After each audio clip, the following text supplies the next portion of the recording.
Barack Obama's controversial decision to shut down Guantanamo Bay's made headlines. The prison's now set to close by January next year. But while initially most Democrats supported the decision, now it seems they're refusing to finance the move. Well, RT's Dina Grosovsky is in Washington, D.C. for us today. Let's catch up with more on this news. Dina, it seems that, like the Democrats in this case, are not really putting their money where their mouth is, yeah?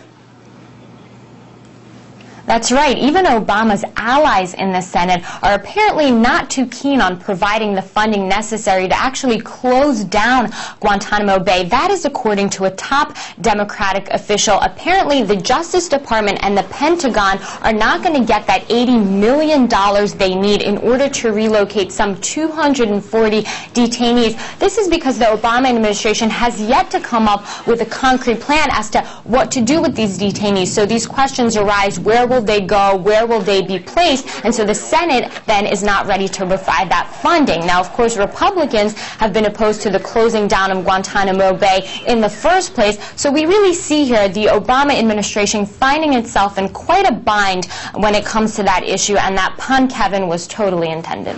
Well, you would have thought, wouldn't you, that the money side of it had been checked out first, but if this money isn't forthcoming to make sure the closure goes through on time, what does happen to the detainees?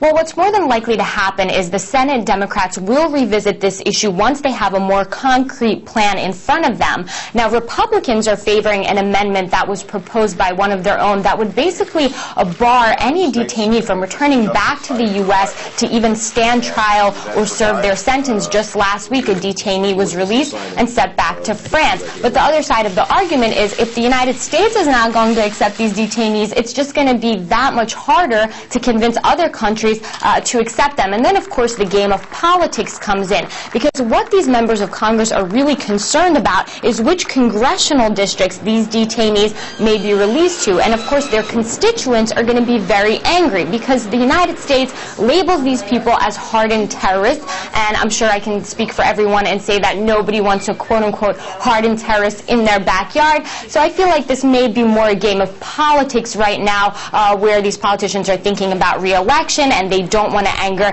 their constituents at this point. But of course, Obama's decision to close Guantanamo Bay to release these detainees, a very sensitive issue, not just for people in the United States, but here we see how it impacts the rest of the world and many other countries as well. There's going to be plenty more on this story. Dina Grosovsky reporting there from Washington, D.C. Thanks for bringing us up to date with the latest.